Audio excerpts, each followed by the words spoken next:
Knitting with I can't knit. You do. I don't actually saying that. I don't know. I've never tried. I'd like to learn to crochet though. But anyway. Honestly, I don't know the difference. Do you know what? Neither do I. I think it's just like I just different hate one technique. and I love the other. My friend crocheted Ada a dinosaur for her baby shower gift, and it's the coolest thing. She sounds can't play awesome. with it because it's too cute. But so my brain heard dinosaur. It doesn't hear crochet. What's the one with the long neck? Is it a brontosaurus? It might be. People of the podcast world will know. Right, am I opening this? Worst Are we dinosaur talking fan about ever. this? Is this what we're talking about? Yeah. Right, okay. Because it's so important that if movement matters, that we need to define movement from the ground up, Yep. the most basic fundamental principles of movement. And this is, from the get-go, this is where the traditional model goes wrong. Okay. Because they operate with a leverage model. Everything's taught as levers and pulleys, Yep. which if you've got a dead body on a table, that's how it happens. You pull on the bicep and it shortens and it flexes the elbow. Yep. And that's not how we move in real life, which ChatGPT so gloriously explained when I asked it to give me a summary of the compression expansion model. The model of biomechanics views the body as a self-organizing, integrated tensegrity system. These are lots of words that I like. Where bones act as compression struts and soft tissues act as tension cables. This model explains how stability, flexibility, and movement efficiency emerge from the balance of opposing forces, not just muscular strength or joint leverage. Now, I don't know if this model existed before Bill Hartman, but Bill Hartman's the guy to bring it to the extent that it's in the mainstream. That's Bill Hartman. I think he's like the greatest genius in the industry. He's wasted in biomechanics. Yep. Or maybe you could say there's nothing better you could possibly do with your genius than help people move better. And just automatically, with the introduction of that model, he becomes one of the biggest influences on my career and life ever. If you really, really want to get an accurate representation of the compression expansion model, go to Bill. Go to Bill. And if you want the bastardized version that's as good as I can make it, come to me. Come here. It's an alternative model, but it's unintuitive to begin with because we have a very complicated structure that behaves a lot of the time like a leverage model. But it's not a leverage model because we don't have hard surfaces that touch each other, so therefore we don't have a fulcrum. So it's not operating with leverage. It is compression expansion. They are the forces that are moving our body around. And on a fundamental level, that's how everything moves. So from single cell organisms to galaxies, the only way it moves is compression in one area, expansion away from that, and there we create an overall change. And so that all sounds sort of nebulous and almost philosophical. Where that comes into practical understanding is that we need to redefine how joints move. So I'm not quite as averse to the language as Bill. So Bill vomits every time he hears words like flexion, extension. And anytime he hears sagittal plane, frontal plane, it's just what? Though he's joking, but they're useful for having conversations. But we have to be on the same page about the fact that they don't actually exist. Like they're completely arbitrary. And so I'll run through my sort of practical proofs of why that exists. Yep. And again, this is a podcast, so now we're immediately going into the world of visuals. Yeah. So now what you need to do is close your eyes and imagine if you're listening to us. Yeah. Or just So go onto YouTube. all joint actions are happening on helical angles. If you zoom into what the joint is doing, it's not just a straight line hinge, it's on a spiral, because that's the structure of the body and how it iterates upwards. It's just spiral after spiral after spiral. And even when we move in what we perceive, when we're all wrapped in skin, it looks like a straight line. The movement is not in a straight line. And you can prove that the joint is happening on a curve because you can take our straight line words and you can add them together and you can create a rotation. Now, if that sounds really complicated, here's the proof of it. So if I put my arm straight ahead in front of me, so my fingers are pointing forward and my palm is facing down, I can now flex my shoulder So now it goes up overhead. So now my fingers are pointing at the ceiling. I can then adduct at the shoulder. So now my palm's facing forward, my fingers are pointing out to my right, because I'm using my right hand. And then I can horizontally adduct, and now my palm's facing left. Yeah. And what you'll notice is this end position is the exact same as the start position, it's just rotated 90 degrees. So, and I can do it again. So I go up, and I've rotated 90 degrees. So I've done 90 degrees of internal rotation, which is obviously a rotation. It's in the word. It's in the name, yep. But I've done 3 straight line joint actions to get there. So 3 straight lines doesn't equal a curve unless you're operating on a curved surface. Yep. There we go. Boom. Did that make sense? Yeah. Cool. So that's the first little brain teaser. Is that the right word? First little nugget of opening up to this alternative model. And then we play the is it flexion or abduction game. So I'm going to stand up for this. So if I flex my hip straight up in front of me. So I do this when I'm teaching new PTs. Or I'm doing like a workshop and we've got physios in and stuff and I'm going through this model. I'll ask them, what is this joint action? And they'll go, that's hip flexion. And then I lift my leg out to the side and they'll go, that's abduction. And I go, what's this? And I go, right in the middle, 45 degrees off my body. And they'll go, flexion and abduction. And it's like, cool. So we're already having to use 2 words just because I'm on a slightly different angle. And then you say, right, I'll flex my leg, start moving out to the side, stop me when it starts being abduction. And obviously, like, you can't do it. Yep. Like, if I'm flexed here, I would never look at someone in that position and go, they're in hip abduction. Yep. But I have just abducted, Yep. quote unquote. So if we've got, it's not 360 degrees, but if we've got 360 degrees of available places to move in, why have we labeled 1 degree as flexion, 1 degree as abduction, everything else is this blend? None of that is relevant to anything. It's all arbitrary and no one's moving in those perfectly straight lines anyway. So the thing that's actually relevant is if we look at the joint, are we increasing space or are we decreasing space? And in flexion and abduction, we're increasing space within the joint. So they're both representations of external rotation, which is what I think of as like unscrewing a light bulb. We rotate it to increase space. And the opposite is obviously internal rotation. So extension, adduction are both internal rotations because they reduce joint space. And this is why something like the pigeon pose feels fantastic because you're in flexion, abduction, external rotation, maximum joint in the hip, and you're like, oh yeah, I can breathe here. This is lovely. It's not because it's a stretch. It's because you're opening up space in the joint. So every joint action that we do is either an internal or an external rotation, just happening in different orientations. And so the journey to get there is kind of complicated. If someone's listening to this for the first time, they're going to be like, whoa. Either if you kept up with that, well done. It's a lot. And if you didn't keep up with it, don't stress. Because one thing I actually meant to say in the last 2 podcasts is, while we're going to be talking about an alternative model, an alternative perspective on movement, I actually don't want it to be an alternative model. I don't want people to listen to this and be like, right, I've got to do this now. That's the only one I'm doing. Yeah, I want it to be an additional model, an additional perspective. And then what you can do, because this is what I did, is you can have both models running simultaneously and you can watch people move and you can watch them come in with problems, you can watch the solution to problems and you can see which model explains better, which model predicts better, and which model prescribes better. And that's basically why I adopted this model, because I was like, tick, tick, tick, compression, expansion explains people's situations, people's movement so much better. Are we keeping up? Have you got any questions? No, I'm good. I'm good. I mean, you're used to this stuff. And this is stuff that I've heard before, so it doesn't make my brain melt out of my ears like it did when we first started talking, John. And I was like, bear with me, you're gonna have to go through that again.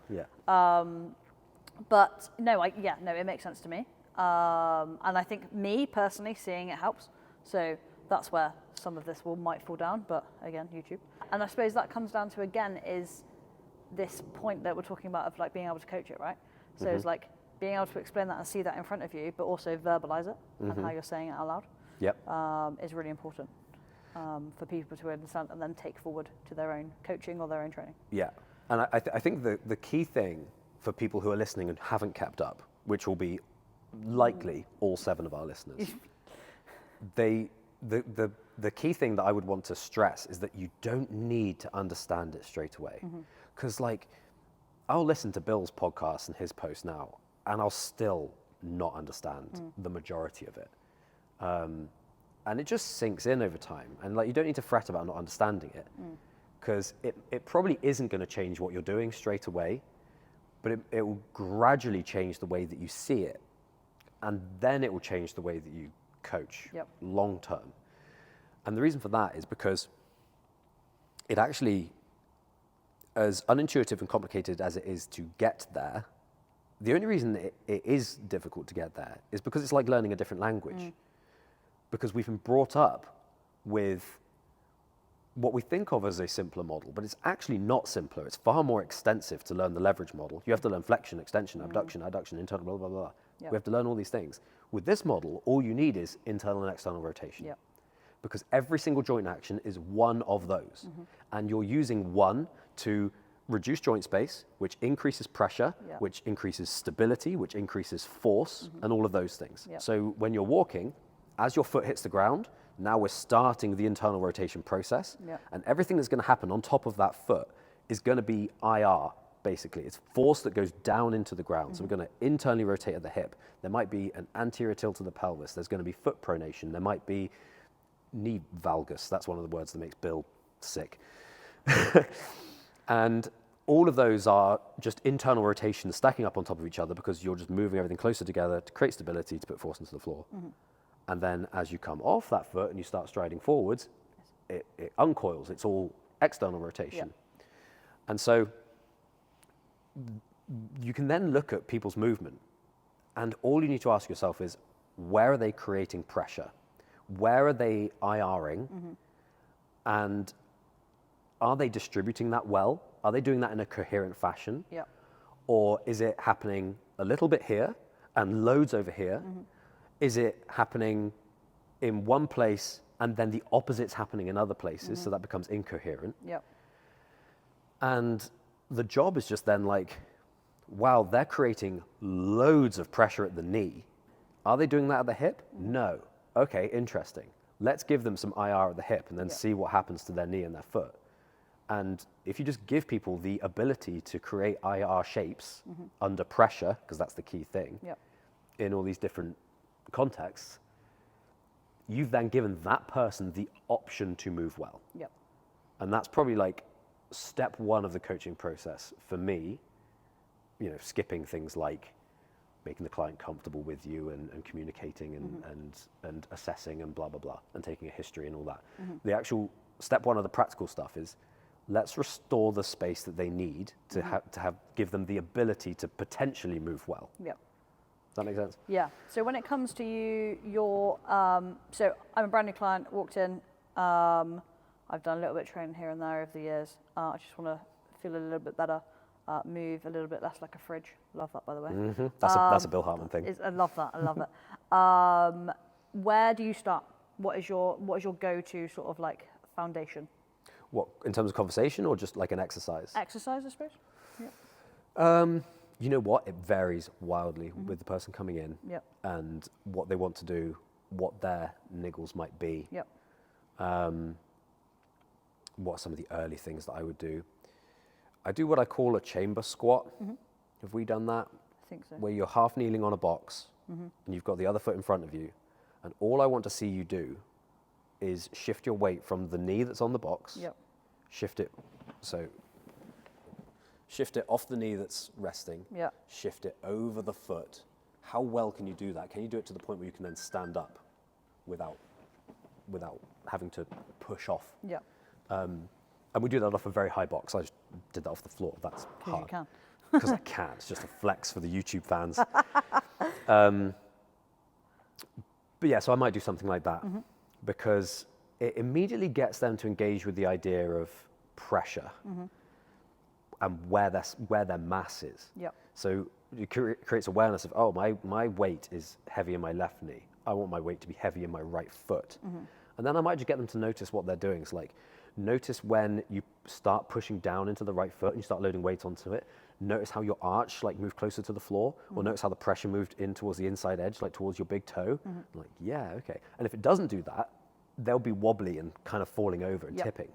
And so they might say something like, I don't feel like I can balance well enough to do this. And I'm like, okay, this is because we're not creating internal rotation here. Yep. You're trying to move into internal rotation, Yep. and it just isn't there yet. So internal rotation is moving away from you. Yeah. And then you haven't got anything you can stack Yeah. on to create stability. Would I word it like that to a client? I don't know, maybe. It depends on the person. Yeah. It entirely depends on the person. Yeah. And you need to be able to read people and empathize and Yeah. kind of meet them where they're at with it. Yeah. And just understand again, like Yeah. the model itself, isn't it? Yeah. And yeah. You know what? I often actually start with the upper body, Yeah. Okay. thinking about it. Yeah. Interesting. I'll do something like a kickstand row, Yeah. Okay. because that's going to show me, again, how well they can pressurize into the floor. Yeah. What are they going to bend their knee? Are they going to sit back? What are they going to do with their spine? Yeah. Are they able to turn their ribs? Yeah. Are they able to create separation between rib cage and pelvis? How's their scapula moving? Yeah. How, all sorts of stuff. Yeah. Even just really little things like, I'll never cue this to begin with. Are they going to rotate their hand as they move? Okay, yeah. And some people just do it automatically. And sometimes I ask, like, you're doing this thing where your thumb's pointing down to begin with, and it points up when you pull. Did you think about that? I'm like, no. I'm like, cool, we got a good one. Okay. Like either that's intuitive, or their mirror neurons just Yeah. picked that up from my demo, and they're just Yeah. doing it without even realizing. Yeah. Okay. Interesting. Yeah. I suppose, yeah, if you're starting with an upper body exercise like the kickstand row, is that, yeah, you're getting everything, all the cohesion from floor up, right? Whereas, yeah, I suppose if you're starting lower body, then, yeah, you're just getting the lower half down, really. And I do kind of think, and maybe I'll change my mind on this over time, I do think that the specifics of lower body coaching are more important. I think that's where, if there's a need for my model, and I think there is, it's because the stuff that we're doing for lower body training is what fucks people up. Yeah. Just because we're dealing with such high forces, so much compression, specifically at the lower back, and it's an epidemic of back pain out there. Yeah. And I think you can get away with a lot more stuff in the upper body, because you can do upper body bodybuilding. Quite a lot of it's quote unquote like open chain. There's just way less pressure. And if you shift your pelvis into like a weird position or create a load of tension, or you just lose relative motion in your pelvis, that's going to be so problematic for like just how you walk and how you move, and, Yep. and that's going to affect your rib cage and your shoulders and your neck and your head. If you do something weird with your shoulder, it's annoying. It's probably not going to have the same holistic detriment as the other stuff. Yeah. So, yeah. Yeah. Okay. Yeah. So even though I might start with the upper body, I think the lower body stuff's probably more important on the whole. Yeah.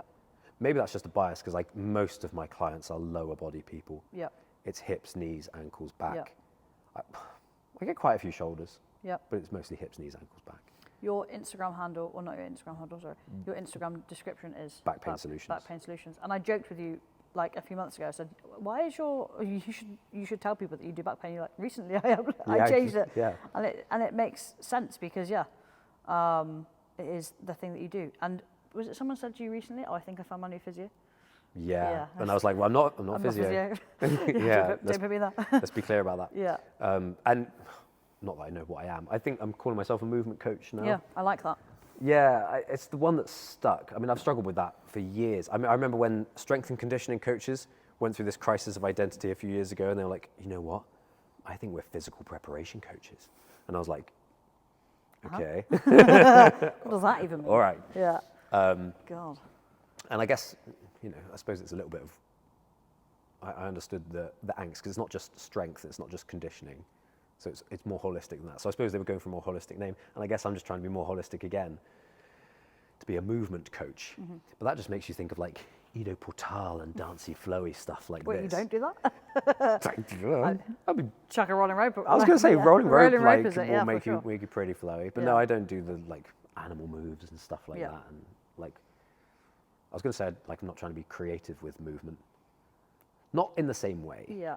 I'm not I think trying you to- are though. I think But yeah, Yeah. I suppose a little I bit. think there is an element of it, and there's always exercise that I see that we would have done, and then you're like, oh, have you tried? Like, this is a new variation I have, because you've added in and you're being creative with the movement and trying to get even more out of it. Sure, yeah. So I think that is There is creativity built in, but it's Yeah. not. Maybe it's less artistic in its intent. In its the, intent. The outcome can But still be it looks really great. beautiful. Yeah, Yeah. really Like good. that spiral Oh, press with- thing. And when you're doing it with the monster dumbbell, amazing. Like, that blows my mind. It's beautiful, so isn't it? great, It's so great. It's just gorgeous to watch it. Yeah. So it is. I guess it's like martial arts. Yeah. They're martial arts because it is an artistry of the body. Yep. But no one's, at least I don't think most people are explicitly intending to be artful No. in the practice. But yeah, so I call myself a movement coach. But what the hell does that mean? What do you do? No one's out there. Look, no one's Googling movement coach near me. Yeah. But you know, we're trying to change the game. Give it 5 years. Or 10. Yeah. Okay. So Bill Hartman is like that inspired obviously what we were talking about at the beginning. Yeah. Who else has inspired your way of thinking or your approach to coaching since you started? The two names that jump to mind, one of them is like gaining popularity, and one of them is probably just losing popularity at a rapid pace, which is hilarious. So one being David Weck. And I got into Weck kind of by accident. Maybe I should start with the other one. So this is the wildly unpopular one. It's functional patterns. The most hated movement model in the industry. And that pretty much all just comes down to Naudi, because everything in functional patterns comes down to Naudi, because he's very controlling and protective over it. And I think the really unpopular opinion that I have is that a lot of his stances are extremely justifiable, even if he's a dick about how he communicates them.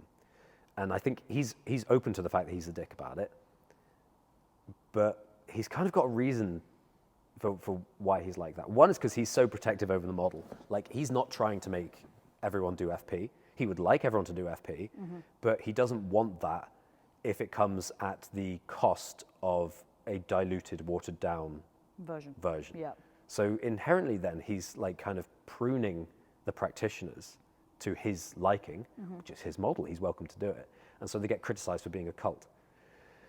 And it's like, I get it because people don't like cults, but it's not the worst one out there. There are definitely worse ones. There are definitely worse ones. And I get like, there is a bit of a weird energy from the community within FP. And I do think like a lot of his people lap up what he does a bit too readily. Got you. Yeah. There's kind of, just sort of a weird energy behind a lot of it. And maybe some of their claims are a bit excessive because they do something that I think we should be allowed to do a lot more, which is speculate. Okay. So they'll look at a mechanism and they'll look at outcomes and they'll be like, there's something there. And Naudi will often state it as a fact. And people do this all the time. I'm sure I do it. I'm sure I do it plenty. We'll try and make it clear when we're speculating on this podcast, but we won't do it every time No. because there's things that we just say because We believe them. we believe them. Yeah. And that doesn't mean that they're absolutely gospel truth. It's opinion, isn't it? But people throw out the baby with the bathwater when it comes to FP because they don't like the vibe or they don't like the people or how they behave on Instagram or they don't like Naudi or even that they don't like how it looks or that he's so critical of other methods. And it's just, if you do FP, you kind of can't squat, bench, and deadlift. You kind of have to be all in or not. Yeah. If you're going to be part of the tribe, that is. But man, like their premise is just foundational principles. Like they're on the money with their founding concepts, which is basically it's the same concept that I'm espousing, which is that we should move like human beings. And I think we've kind of been indoctrinated is the only word I can think of into this way of moving being normal. There's a parallel universe out there where Arnold Schwarzenegger was not wildly charismatic, and Naudi Aguilar was a really, really nice guy. Yeah. Which, another unpopular opinion about Naudi is that if you don't treat him like a dick, he seems really nice. Got you. And I don't think people ever see that side of him because that's not what he puts on online. But anyway, there's a world where he's really warm and welcoming to everyone, and there's an alternative timeline where just everyone's doing FP and it's completely normal. I really do think that. Yeah. But we are so Far from that, I think. we're so far removed from it, and people are so far down the path of we have to squat, we have to lift heavy, we have to be banging and clanging and lifting heavy weights. That then when someone says that stuff's fucking you up, we have like an emotional reaction to it. Yeah, 100%. The question was who's influenced me. Functional patterns have massively influenced me just by the nature of focusing on the mechanics relevant to the gait cycle. Yeah. And that could be a be all and end all. Even without the compression expansion model, that would still probably have the biggest practical implications on what I do. So I suppose Naudi has had the biggest impact on what I do, and then Bill, with the compression expansion model, has had the biggest impact on why I do it, Yep. my understanding of it, and then how I've tweaked it in certain ways, Got and how I appraise it systematically. Yep. So it probably doesn't evolve into what it is without Bill, but it probably never starts without Naudi. Does that make sense? Yeah. And so then the other one's David Weck, who is much more of like a warm, charismatic, crazy scientist. Love him. He's great. His He's energy wonderful. is phenomenal. And it's off-putting to some people because they just think he's weird. And I get that people want to vibe with people if they're taking information. But again, it's a baby in bathwater situation. Take what's useful, discard the rest. Yeah. And if you think he's weird, fine, critique his ideas. Yeah. Same with FP. If you think they're assholes, critique the results that they get. They're phenomenal. They're honestly so consistent. And Naudi's thing is like, everything needs to be results-based. So if you're a practitioner, he's like, you need to be regularly providing proof of what you're doing and the changes that you're making. And if you can't do it, you're gone. Yeah. Like there's no other system out there with that level of militant accountability. Yeah. To be honest, it's intimidating. It's like, that's probably, I don't know if that's part of the reason why I'm not an FP practitioner. Yeah. Because you've done the FP, haven't you? You've gone through the whole course. I did no. No. I had to go to Hawaii for the next one. Oh. Like, Why not? yeah, I know. I just No. it just seemed like a lot, and it was a lot of money, and I felt like I was making discoveries on my own. Yep. I felt like I was going down a pathway. I didn't want to be, like, I wanted to be mentored and guided, but I didn't just want to have my hand held and be like, this is the model, and this is how you coach it. Yeah. So yeah, I did a few things through FP, and again, the vibe when you're doing it is so different from what you'd think online. Okay. Yeah. And I think the other problem with FP is that there's a whole world of functional training, and to the uninitiated, a lot of it looks the same, and 99% of it is bullshit, and it's just crap, proper useless, just pointless bollocks. And FP just isn't. The whole intent behind FP is to create this absurdly, profoundly powerful stimulus on the body with every single movement. Yeah. And like going through their chamber sequences, there is no practice out there that creates so much physical demand on the body compared to FP. Yeah. And this is how they're able to address people's scoliosis and create 15-degree spinal changes. Incredible. Some of them are absolutely ridiculous. And like how quickly they get results as well. The main reason I'm not an FP practitioner is because I think almost all of what they're doing is fantastic, but I don't think you can get people to do it very easily. So if someone comes in, even if they've got a problem, like, oh, I've got a bad back and blah, blah, blah, if you take the FP approach, they're going to have to grind cognitively and physically hard with single-minded dedication for a while to go through the process. Yeah. And I just don't think most people are there. No. And I think you can get at least 90% of the benefit with a much more soft and available approach. Got it. And I think that's what we're doing. Yeah. I'd love to work with someone with a really severe scoliosis long term to see how well we could create the changes that FP create Yep. in comparison. Be really interesting. Yeah. Anyone who's very scoliosed out there, please get in touch. Yep. Big Yep. discount, Big discount. but you have to be a guinea pig. Yeah, mega guinea pig. Yeah, so then the other person, yeah, David Weck. Interesting, the thing that made me aware of David Weck was there was an argument kicked off on Instagram between Functional Patterns and everyone else, and Weck joined in. And it does seem like FP did suddenly change their model. They were all like this, and then they were like this. Yeah. And the story is, the rumor is that they got that from Weck and then gave him no credit and then told him to fuck off. No. So, but I hear that and I'm like, I don't care. Yeah. I don't care. I Yeah, don't care. you're not one side or the other. No. No. If it's good information, it's good information. I'm going to use it. Weck has got great energy, great ideas. Almost all of them are like testable. So you can look at it and be like, that sounds pretty crazy. Test it. You can test it in 30 seconds. So like with his core fist, so you can put your hand into that position Yeah. and create the fascial integrity. Yeah. And you can feel it straight away. I'm like, my hand feels super light and I can move it really fast. And I run faster if I do it. Yeah. And so it's like, cool, okay. Yeah, worked. So it worked straight Yeah. away. And the one of the things that got me into Weck and his practice was obviously rolling rope, which the more I explored it, the more profoundly beneficial it proved to be. Yep. And then the more I used it with clients, I was like, oh, this is just a godsend for so many different ailments.